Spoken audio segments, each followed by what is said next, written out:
오늘 본문 말씀은 우리가 잘 알고 있는 내용입니다. 근데 사실은 공간 복음서를 보면 조금씩 이 사실에 대해서 이 사건 보도를 조금 관점의 차이가 있음을 알 수가 있습니다. 그러나 예수의 기도하신 그 기도의 내용은 동일하다라고 하는 것을 또한 알 수가 있고요.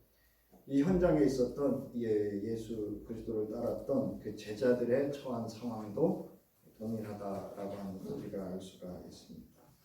자, 오늘 본문은 예수께서 십자가의 순환과 죽음을 앞두고 제자들과 유월절 만찬을 하고 감람나무, 올리브라고 합니다. 올리브 또는 겟세마네 산에 오르셔서 기도하신 그 현장의 내용들을 누가의 관점으로, 누가복음의 저자인 누가의 관점으로 기록한 것이 오늘 누가복음 22장 35절로부터 46절에 있는 말씀입니다. 본문을 보면 예수님의 기도의 자사입니다. 첫 번째로 원고에 넣습니다만 39절에 보면 습관을 따라 이렇게 되어 있어요. 그러니까 습관이라고 하는 건 해도 되고 안 해도 되는 게 아니고요. 우리 믿음의 성도들은, 즉 예수 그리스도를 따르는 이들은 기도가 뭐가 되어야 돼요? 습관이 되어야 합니다. 몸에 익숙해 있어야 돼요. 그래서 저는 믿음과 기도는, 우리의 신앙과 기도는 비례한다 이렇게 봅니다. 믿음은 좀 다른 의미로 제가 좀 해석을 하고 있고요. 신앙은 그 믿음을 우리의 인격과 삶에서 행위로 드러내는 걸 신앙이다 이렇게 말하거든요. 그래서 신앙과 기도는 정비례는 아니고요, 비례한다 이렇게 말씀을 드릴 수가 있습니다. 그리고 이제 무릎을 꿇고 기도하셨다라는 거예요. 그래서 습관대로 기도하셨다라고 하는 것은 그의 일상과 삶이 하나님과의 깊은 관계 속에서 교통함을 이루고 있었다라고 하는 걸 알 수가 있고요. 무릎을 꿇고 기도하셨다라고 하는 것은 언약의 복이기도 합니다. 구약성서에 이 바라크라고 하는 복이라고 하는 언약의 복에 있어서 무릎을 꿇고 여호와 하나님께 기도하는 것, 언약의 복이죠. 하나님이 원하시는 것이고요. 또 하나님의 명령이기도 하신 것이 기도입니다. 무릎을 꿇었다라고 하는 건 자기를 부인한다는 거예요. 자기를 부인한다는 건 자기의 존재성이나 자신의 생각, 사고나 또 자기의 삶을 부인하는 게 아니고요. 내 뜻, 내 계획, 내 삶의 방식들을 일단 하나님 앞에서 부인하는 거예요. 그래서 하나님의 뜻과 그 말씀과 그 방식대로 삶의 전환점을 가져오기 위한 그 축복의 자리에 머무는 것이 기도라는 것을 알 수가 있습니다. 감히 하나님의 아들인 예수 그리스도도 만유의 주 되시고 온 우주 만물을 창조하신 아버지 하나님 앞에서는 자기를 부인하는 그런 모습을 볼 수가 있고요.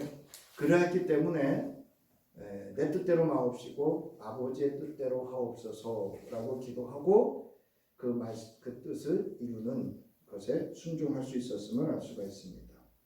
자, 기도의 내용은 아버지, 제가 늘 말씀드리죠. 호칭이 아주 중요하다고. 예수 그리스도께서 하나님을 아버지라 부르면 본인은 뭐가 되죠? 하나님의 아들이 됩니다. 이 호칭은 독자들로 하여금 저자가 예수가 그리스도라고 하는 사실을 스스로 입증하고 있음을 말씀하고 있는 기록입니다. 만일 아버지의 뜻이면 내게서 이 잔을 거두어 주십시오. 하나님의 그 마음의 아픔의 정복을 찌르는 내용이죠. 창세기 22장에 보면 아브라함에게 하나님께서 내 사랑하는 아들 독자 이삭을 내게 바쳐라. 그냥 내 독자 이삭을 바쳐라 이렇게 이야기를 하면 좋은데 하나님이 뭐라고 말씀하시냐면 내가 사랑하는, 이렇게 표현을 하십니다. 그래서 그 아버지 아픈 마음을 아주 콕 찍어서 이렇게 말씀을 하시는데 오늘 본문에 나타난 예수께서도 하나님의 그 아픈 마음을 콕 찔러서 아버지께서 원하신다면 이라고 말씀을 하십니다. 그러니까 하나님께서도 이 십자가의 죽으심에 독생자 예수를 십자가에 죽게 하시는 이 순환과 고난과 죽음의 과정을 결코 받아들일 수 없음을 여기서 또한 알 수가 있습니다. 자, 그런가 하면 그러나 내 뜻대로 되게 하지 마시고, 예수의 뜻도 있었다는 겁니다. 그러니까 기도라고 하는 것은 내 뜻이 있어요. 내 바람이 있습니다. 내 원하는 게 있어요. 내가 성취하고 내가 이루고자 하는 게 있습니다. 그러나 내 뜻대로 마시고 누구의 뜻대로? 아버지의 뜻대로 되게 하여 주십시오. 우리가 수년 동안 해오고 있는 주님의 기도가 있습니다. 거기에 어떤 기도가 있죠? 뜻이 하늘에서 이루어진 것처럼 땅에서도 이루어지이다. 땅은 곧 이 땅이기도 하지만 나도 땅이거든요. 우리는 흙으로 지음받았고 흙으로 돌아가야 될 존재이기 때문에 곧 우리의 존재도 함께 말씀을 하고 있습니다. 우리는 수없이 그런 기도를 하지만 우리가 수년간 예수를 믿으면서도 과연 나를 택하시고 나를 여기 있게 하시고 지금까지 이 땅에 존재하게 하신 하나님의 뜻이 무엇인지를 우리는 오늘 본문에처럼 고뇌하고 있지 않다는 것을 우리 또한 알 수가 있습니다. 자, 기도의 과정을 보면 이제 이렇게 예수께서 기도하실 때 천사가 도왔다 이렇게 하지 않고요. 천사가 어디로부터? 예, 하늘로부터. 누가 보내신 거예요? 하나님이 친히 인지하신 거예요. 여호와의 사자가 왔다는 것은 하나님이 친히 그 자리에 함께 하셨다는 겁니다. 사랑하는 성도 여러분, 우리가 기도할 때 하늘로부터 우리 하나님이 그 자리에 살아계신 하나님이 함께 하셔서 우리의 기도를 들으시는 줄 믿으시기를 주의 이름으로 축원합니다. 그에게 나타나서 힘을 북돋우다 이렇게 됐어요. 우리 이 정도로 기도해 봐야 됩니다. 우리 한때 또 그렇게 기도할 때가 있었어요. 막 실신을 하고 그래서 입신도 하고 금식을 막 며칠씩 하고 이럴 때 있었는데 요즘 금식기도 뭐 저도 거의 안 합니다. 이런 상황 시대가 기도하지 않는 시대가 오늘 이 시대가 아닌가. 아무튼 기도할 때는 하나님께서 함께 하시고 기도하는 자를 도우시는 것을 여러분 믿으시기를 주의 이름으로 축원합니다. 여러분 기도할 때 하늘이 도우셔요. 예수께서 고뇌에 차서 더욱 간절히 기도하시니 땀이 핏방울 같이 되어서 땅에 떨어졌다. 이렇게 기록을 하고 있습니다. 44절에 보면 예수께서 힘쓰고 애써 이렇게 되어 있어요. 이게 한자로 표현하면 고뇌입니다. 힘쓰고 애써 더욱 간절히 기도하시니 땀이 땅에 떨어지는 핏방울이 아닙니다. 여러분 핏방울 같이 되더라. 이건 상징성이에요. 기도의 아주 간절함을 그리고 그 기도를 통해서 하나님의 뜻을 수용해야 되는 예수 그리스도의 고뇌함을 여기서 볼 수가 있습니다. 여기서 열심히 기도했다 이게 아니고요. 그 기도하는 과정에 하나님의 뜻을 수용하는 예수 그리스도의 고뇌를 그렇게 표현하고 있음을 알 수가 있습니다. 자, 그러면서 이제 이 기도의 현장에 있었던 제자들의 반응과 예수님의 말씀을 우리가 알 수가 있습니다. 제자들은 자고 있었습니다. 그리고 슬픔에 빠져 있었어요. 돌을 던질 만큼 거리에서 예수가 기도하셨다라고 하는 내용이거든요. 그러면 예수님의 간절한 기도, 땀방울이 핏방울같이 되는 그 기도를 제자들도 졸면서 들었을 겁니다. 그렇기 때문에 그들은 예수가 이 겟세마네 동산에서 하고 있는 이 기도의 깊은 뜻을 하나님의 뜻을 수용해야 되는 이 깊은 뜻을 알 수가 없었기에 졸았죠. 여러분 우리 신앙도 마찬가지입니다. 우리 신앙도요 하나님의 뜻을 알지 못하면 좁니다. 졸면 뭐하죠? 사고칩니다. 여러분 우리가 음주운전이 해서는 안 되는 운전 중에 하나죠. 근데 여러분 음주운전만큼 어찌 보면 그보다 더 위험한 운전이 뭐냐면 무슨 운전이에요? 졸음운전입니다. 신앙도 마찬가지. 세상 술에 취해서 신앙생활하면 안 되지만 졸음도 안 됩니다. 졸음하면요 가서 툭 치면 헛소리합니다. 그리고 졸음에 취했다라고 하는 것은 아주 이기적인 자기네 육신의 욕망과 욕구에 지배당하고 있다는 거거든요. 그래서 결국은 예수님이 말씀하시죠. 시험에 빠지지 않도록 기도하라. 빠진다는 건 뭐죠? 여러분, 빠진다는 건 나올 수 있는 환경입니까? 스스로 못 나오는 환경입니까? 예? 스스로 못 나오는 환경을 말할 때 빠진다라고 얘기해요. 그래서 얘들 왜들 자고 있느냐? 시험에 빠지지 않도록 어떻게 기도하라고요? 예, 일어나서 기도하라고. 일어나서. 누가는 일어나서 기도하라고 합니다. 여러분, 학교에서 선생님이 애들이 졸 때 어떻게 하죠? 앉아 있으라 그래요? 저 뒤에 나가 서 있으라 그래요? 네, 서서 있으라 그래요. 예. 우리 신앙도 움직여야 돼요. 그러지 않으면 좁니다. 그러면 우리 신앙에도 사고를 칠 수가 있습니다. 자, 예수께서는 제자들에게 시험에 들지 않도록 기도하라고 주의 기도에서도 가르치셨습니다. 여기 시험이라고 하는 것은 구약에서 하나님을 배반하고 우상을 숭배하려는 유혹, 즉 불신앙, 불순종, 여러분 불평도 여기에 해당합니다. 여러분, 우리 하나님 앞에서 불평하는 걸 대수롭지 않게 생각하는데요. 그렇지 않습니다. 불평도 불신앙과 불순종의 행위로 성서는 보고 있습니다. 자, 신약에서도 예수를 따르는 제자 또는 그리스도인들에게 예수 그리스도를 배반하도록 끊임없이 유혹을 하고 그렇게 했기 때문에 정신을 차리고 깨어서 기도할 것을, 그리고 영적으로 무장할 것을 예수도 또 초기 교회의 사도 바울도 제자들과 그 교회에게 가르치고 있었음을 알 수가 있었습니다. 그래서 시험이라고 하는 것은 궁극적으로 오늘날 예수 그리스도를 부인하고 예수 그리스도 안에서 하나님과 성령과 그 모든 것들을 불신앙, 불순종, 불평하는 행위들을 말할 수가 있습니다. 그래서 베드로전서 5장 8절로부터 9절, 사도 중에 또 사도죠. 우리 함께 읽겠습니다. 시작. 정신을 차리고 깨어 있으십시오. 여러분의 원수 악마가 우는 사자같이 삼킬 자를 찾아 두루 다닙니다.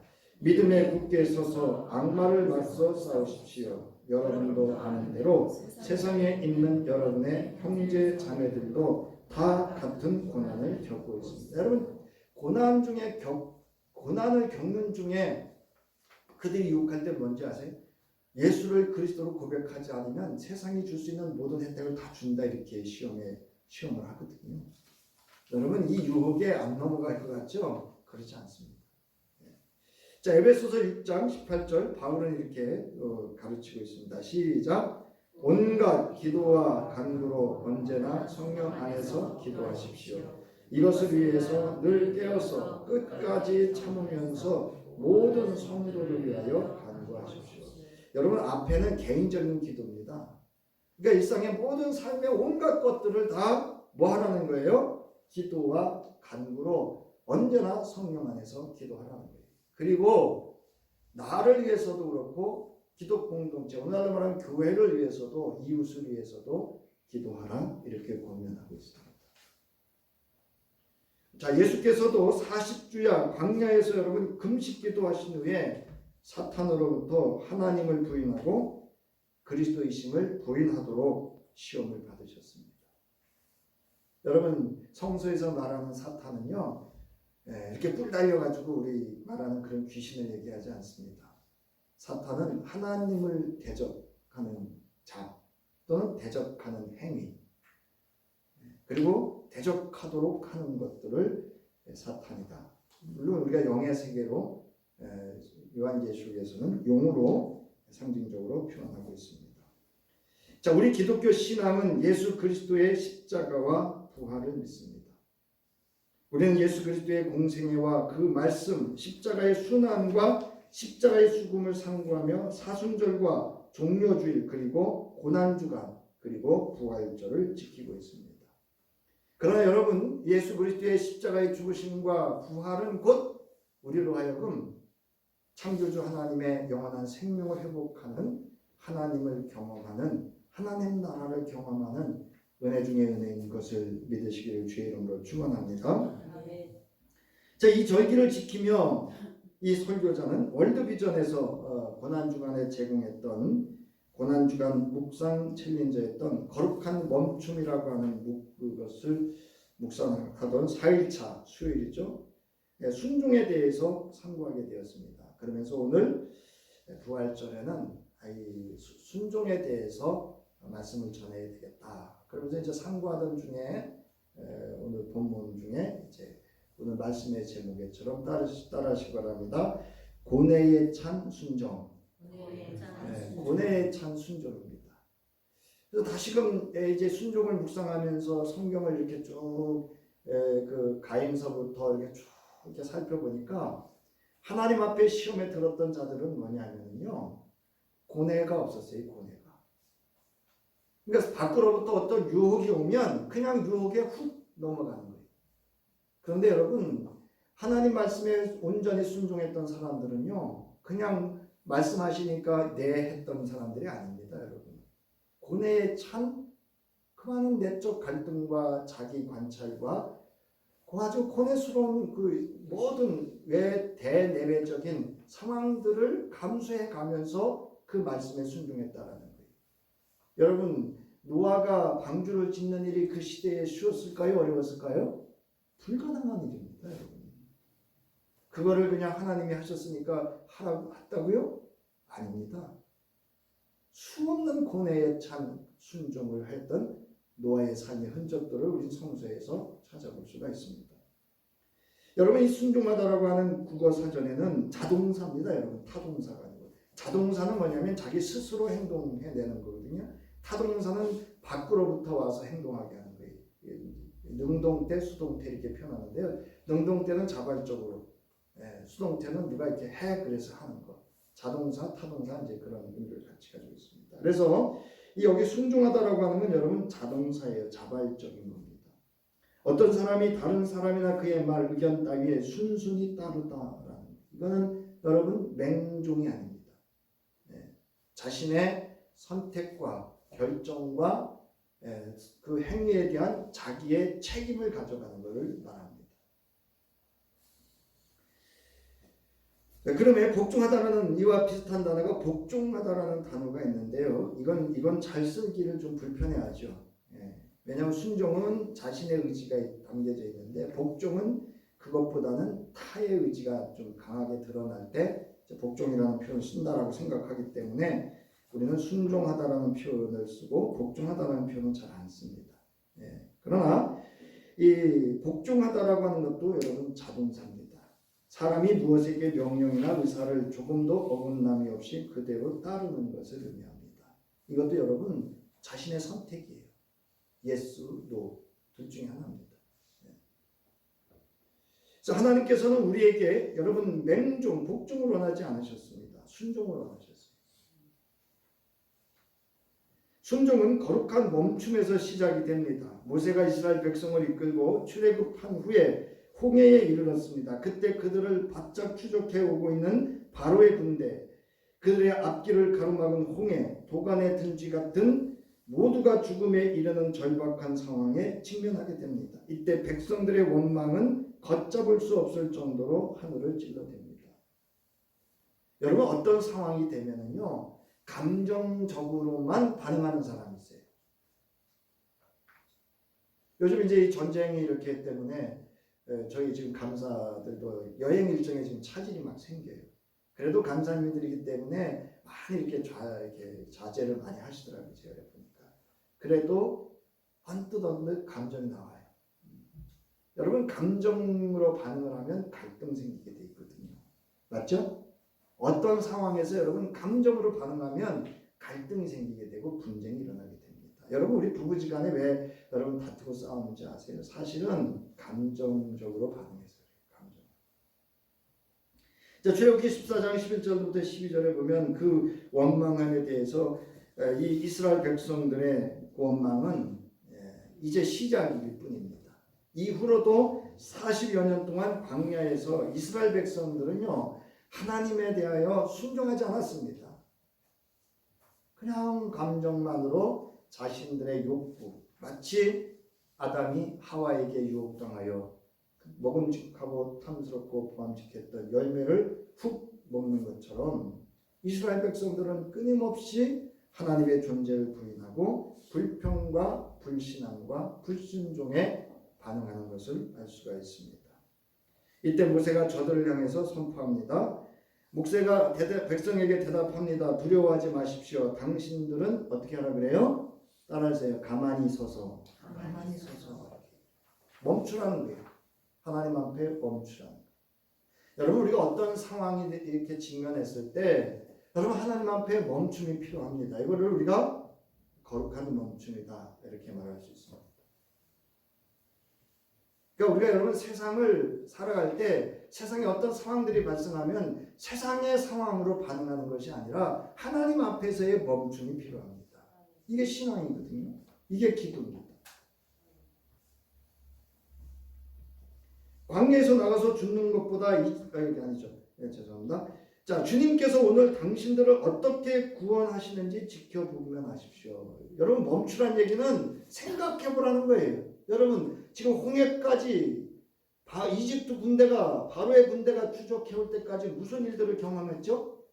이집트에서 10가지 재앙과 6월절에 패스오버, 6월절에 그 어린 양의 피를 넘기고 장자의 죽음을 모면하고 그 이집트의 백성들이 재물을 내어서 그들을 섬기면서 나가라고 했던 하나님의 놀라운 구원의 역사 능력을 경험했음에도 불구하고 홍해 앞에서 감정적으로만 반응한다. 여러분, 신앙은요 감정만으로 반응하는 거 아닙니다. 자신의 고뇌찬 사고와 의지로 반응하는 것이 믿음인 줄을 주의 이름으로 축원합니다. 그래서 멈춤이 필요한 거예요. 자, 순종함은 하나님 앞에서의 멈춤, 즉 거룩한 멈춤에서 시작됩니다. 모세는 그리고 하나님 앞에 무릎을 꿇었고 여호와께서는 모세에게 말씀하셨던 겁니다. 여러분, 멈춰야 음성을 들어요. 여러분, 애들도 마찬가지예요. 뭐 얘기하는데 뛰어나가는 애 뒤에다 말하면 걔가 들어요, 안 들어요? 네? 안 듣고 못 들어요. 멈춘 애한테. 그래서 멈춰 세워놓고 얘기를 하잖아요. 그래야 걔가 듣는 거예요. 자, 여러분, 모세는 여호와 하나님 앞에 거룩한 멈춤 중 기도 가운데 주의 음성을 듣고 그 말씀에 순종할 수 있었습니다. 여러분, 성경에는 이게 며칠밖에 안 되니까 말씀하시니까 모세가 순종해. 아니요. 여러분, 상상해 보세요. 지금 모세도 현실을 보잖아요. 지금 자기가 출애굽했다고 이집트에서 나왔다고 생각했는데 바로의 군대가 추적해 오고 있어요. 자기들 죽이겠다고. 하나님이 구원해 주신 줄 알았더니 홍해라고 하는 바다의 환경으로 가로막았어요. 이젠 도관에 던지로 그냥 죽는 거예요. 이게 이해가 됩니까? 그래도 그는 그 고뇌에 찬 그 삶의 현장에서 멈췄던 거예요. 뭐를? 모든 상황들을 멈추고 자신의 감정을 멈췄던 거예요. 그래서 모세를 어떤 사람이라고 그러냐면 온유한 사람이다, 이렇게 말합니다. 자, 여러분, 이 순종하다라고 하는 이 단어는요 히브리어에서 어떤 의미로 쓰이느냐면 쉐마라고 하는 단어를 씁니다. 쉐마, 듣다라는 거예요. 듣다. 그래서 경청하다, 순종하다라는 의미를 지니고 있습니다. 여러분, 상대방의 말을 잘 들으면 어떻게 되죠? 잘 행동하게 됩니다. 그 뜻을 헤아려서 행동할 수가 있어요. 근데 여러분, 상대방의 말을 안 들으면 누구 마음대로 하죠? 네? 자기 소견대로 합니다. 여러분, 성서도 마찬가지고요. 우리의 신앙도 마찬가지예요, 여러분. 그냥 대충 들어요, 대충. 그러놓고서는 자기 소견대로 믿는 거예요. 여러분, 헬라어로는 페이사르키오라고 하는 단어를 쓰는데요. 복종하다, 순종하다, 즉 상관이나 정부 또는 권세에 순종하는 데서 유래하므로 복종하다, 순종하다라는 의미입니다. 우리는 예수 그 이름의 권세에 순종하는 거거든요. 그 말씀에 순종하는 겁니다. 오늘 예수 그리스도께서도 대제사장들과 선지관들과 장로들에게 잡혀서 순환을 당하고 로마 총독, 곧 로마 황제에 의해서 십자가에 달려 죽음에 대한 온전한 순종을 위한 고뇌에 찬 기도를 하시는 것을 볼 수가 있습니다. 여러분, 고뇌하다라는 말은요 정신적 아픔과 괴로움에 시달린다는 겁니다.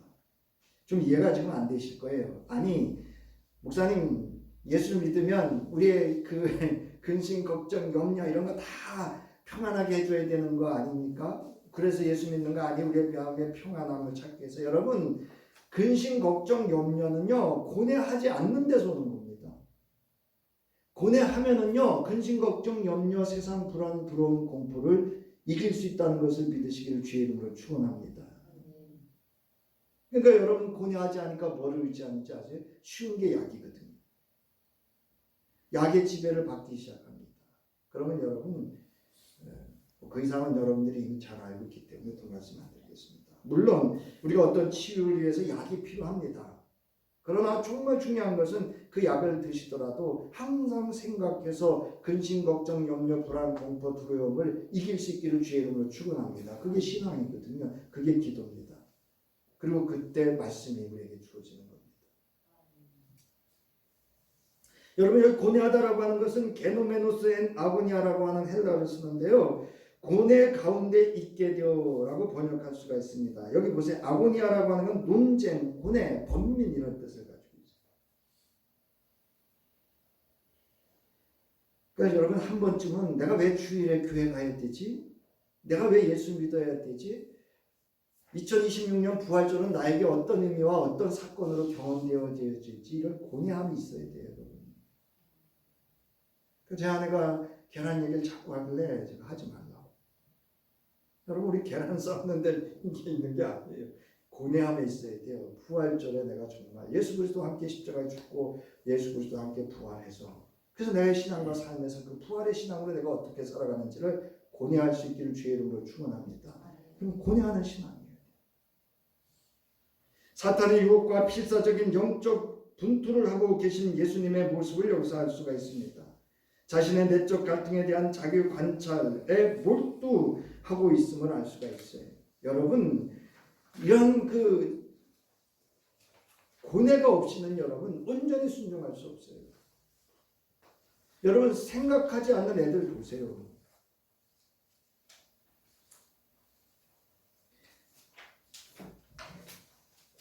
사패죠.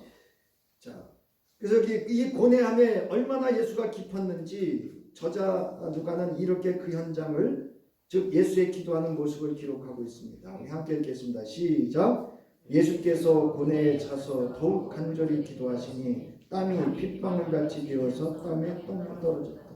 여러분 우리 이런 저림 막 몸이 저리고 울리고 고통스럽게 예수 믿어 보셨어요?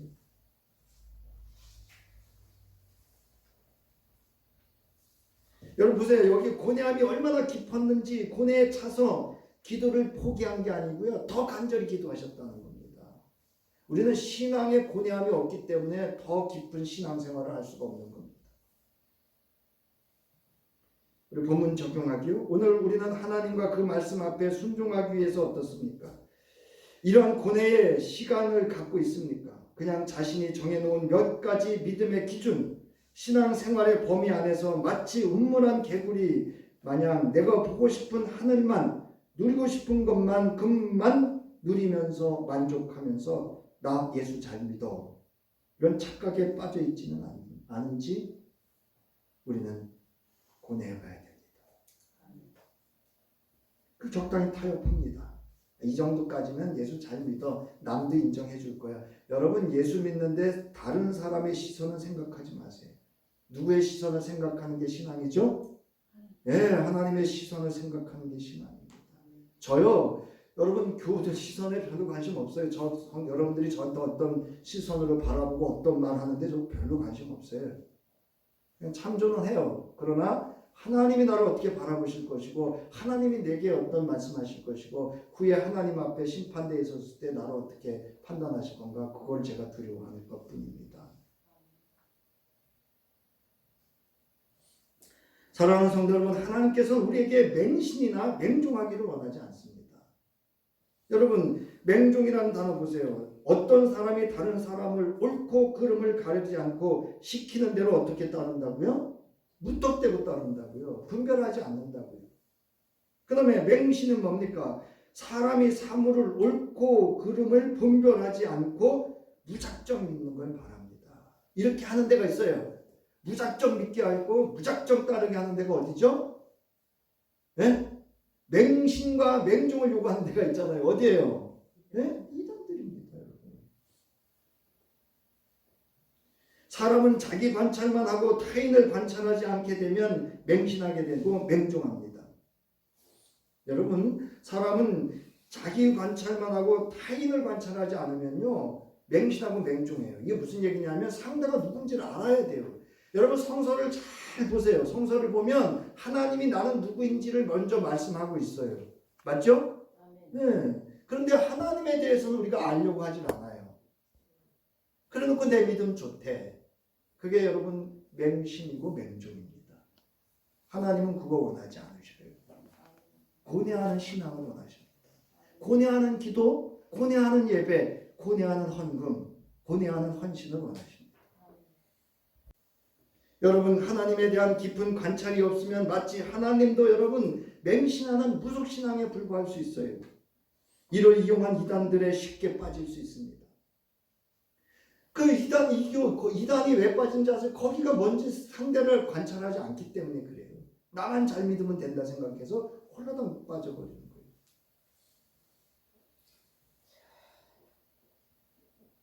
그리고 그 범주 안에서 자신은 이 세상에서 신앙생활을 대단히 잘하는 줄 착각에 빠지게 됩니다. 또한 사람이 자신에 대한 관찰은 없이 타인만 관찰하게 되면 모방에 빠져요. 여러분, 우리 아이들이 무슨 BTS니 뭐 공연한다는 거 어때요? 내가 보면 완전히 쟤들 정신 나갔지, 그 정도거든요. 근데 그렇다고 또 말은 할 수 없어요. 뭐 개개인의 선호고 뭐 얼마든지 할 수 있는 표현이고 참여니까. 그러나 자기에 대한 고뇌함이 없고 자기 개발이 없고 자기에 대한 주관적인 것들이 없다고 한다면 그거 역시 뭐예요? 맹신. 그냥 모방에 불과한 헛된 우상을 숭배하는 하나님을 대적하는 행위가 될 수 있습니다.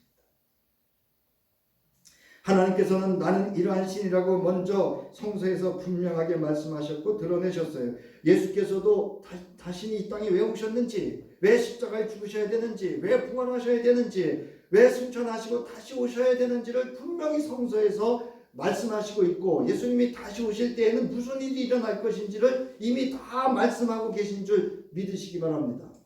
이거 여러분 아는 데 힘쓰셔야 돼요. 그리고 나는 그 가운데 고뇌에 찬 신앙생활을 할 수 있어야 돼요. 여러분, 성서를 연구하시면서 고뇌하셔야 돼요. 아, 이거 왜 이렇게 말씀하셨지? 이 본문은 왜 이렇게 기록하셨지? 여러분, 그렇지 않으면 어떤 일들이 일어나는지 아세요? 여호수아서를 오늘 시대에다가 딱 적용할 수 있습니까, 여러분? 여호수아서는 여러분 우리가 신앙적으로 교훈 삼을 것도 있지만 여호수아에서의 전쟁은 뭡니까? 그 지역에 들어가서 깡그리 다 멸살시키라는 거 아니에요. 이거 여러분 오늘날 예수 그리스도의 정신과 맞습니까? 안 맞습니다. 그러니까 그 시대의 적절한 하나님의 메시지와 그걸 성취해야 되는 그 시대적인 상황에 대해서도 그래서 그 하나님의 말씀의 중심도 우리가 뜻을 잘 알아야 돼요. 그래야 여러분 엉뚱한 신앙생활 안 해요. 자, 나가는 말입니다. 아브라함의 고뇌에 찬 신앙, 여러분 순종을 생각해 보세요. 여러분 창세기 11장 1절에 보면 주님께서 아브라함에게 말씀하셨어요. 너는 내가 살고 있는 땅과 내가 난 곳과 너의 아버지의 집을 떠나서 내가 보여주는 땅으로 가보라. 여러분 이렇게 말씀하시면 내일 아침에 보따리 싸서 떠날 수 있는 분 여기 한 분도 없을 겁니다. 이거 아브라함이 그냥 쑥 떠는 것 같지요? 아니요. 고뇌에 찬 순종함이 있었습니다. 창세기 22장 이런 일이 있은 지 얼마 뒤에 하나님이 아브라함을 시험해 보시려고 그를 부르셨습니다. 아브라함하고 부르시니 아브라함은 예 여기 있습니다 라고 대답하였습니다. 하나님이 말씀하셨습니다. 너희 아들 내가 사랑하는 외아들 이삭을 데리고 모리아 땅으로 가거라. 내가 너에게 일러주는 산에서 그를 번제물로 바쳐라. 어떤 미친 아버지가 이 말씀을 듣고 고뇌하지 않고 여러분 여기에 순종하겠습니까? 성서에는 그 다음날 아침 이렇게 되어 있지만 밤새 아브라함은 잠을 잤을까요? 못 잤을까요? 못 잤을 겁니다.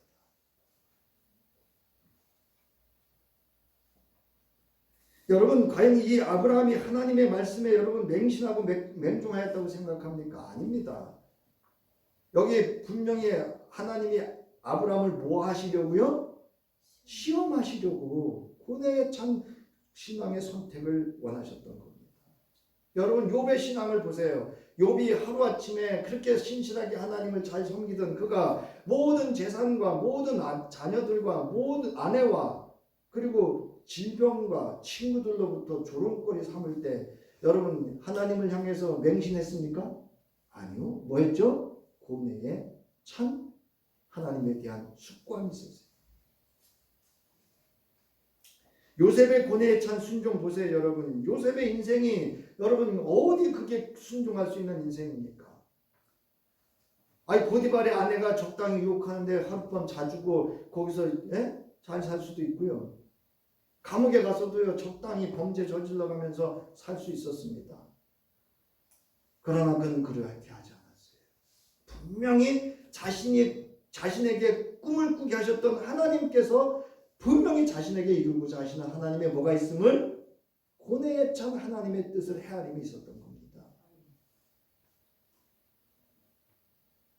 여러분 그게 어디서 드러나냐면요. 창세기 45장 1절부터 2절에 보세요. 요셉은 복받치는 감정을 억누르지 못하고 어떻게 울었다고요? 소리가 얼마나 큰지 왕궁에까지 들리고요. 울어도 한 번 울지 않고요. 한참 동안 울었다는 거예요. 그 수년 동안 쌓아왔던 이해할 수 없었던 자신의 고뇌했던 그 순종함의 결과가 무엇인지를 깨달은 기쁨과 번뇌와 그 상처들과 아픔이 한꺼번에 터져나온 겁니다. 저는 이런 요셉의 순종함이 될 수 있기를 주의 이름으로 축원합니다. 그 다음에 베드로의 순종 보세요. 네가 나를 사랑하시냐라고 3번 물을 때 여러분 누가 나한테 여러분 아내가 남편이 한번 오늘 가서 시험해 보세요. 여보 나 사랑해 3번만 물어보세요. 남자들은 1번 묻고 2번 물으면 승질 낼걸요. 이 사람이 막 이러고요.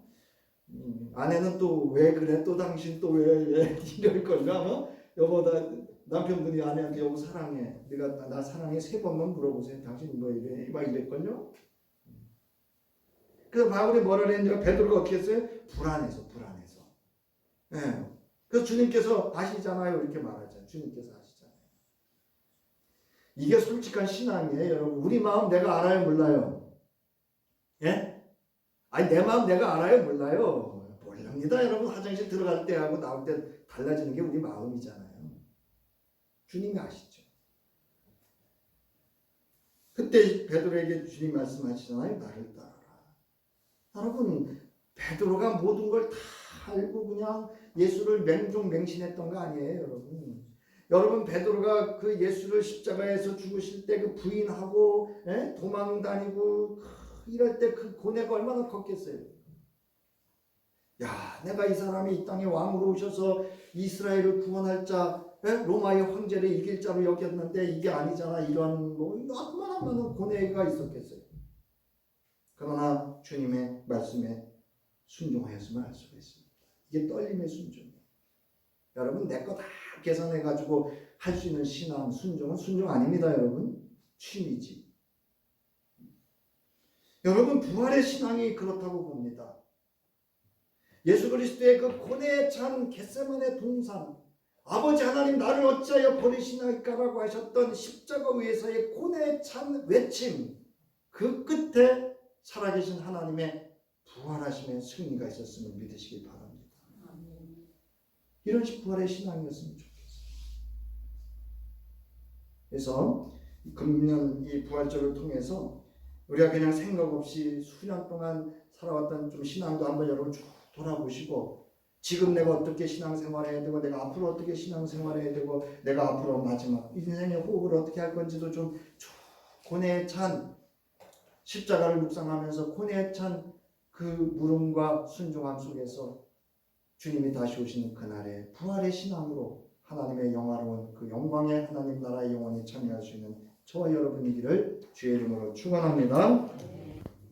이제는 십자가에서 우리 모든 죄와 우리의 모든 허물을 우리의 모든 악을 우리의 생각까지도 다 헤아려서 십자가의 죽으심으로 그 부혈을 흘리사 우리의 모든 죄를 대속해 주시고 화목제물 되어 주셔서 하나님과 교통할 수 있도록 영원한 중보가 되어 주신 예수 그리스도의 구속의 은혜와 죽은 자 가운데서 예수를 살리시고 부활의 첫 열매로 예수 그리스도 안에서 믿는 자마다 모두 주의 부활의 열매가 되게 하신 하나님의 무한하신 은혜와 우리로 하여금 고뇌 찬 신앙과 또 기도와 믿음과 예배와 헌신과 모든 삶 속에서 순종할 때에 동행자 되어 주시고 분별자 되어 주시고 지혜가 되어 주시는 성령의 함께 하시니 여기 모인 저희들 위에와 저희들이 이 땅에 호흡을 마지막 하는 그 순간까지와 저들의 가정과 삶과 자녀와 모든 일들 위에 이제로부터 영원히 함께 하기를 간절히 축원하옵나이다. 아멘.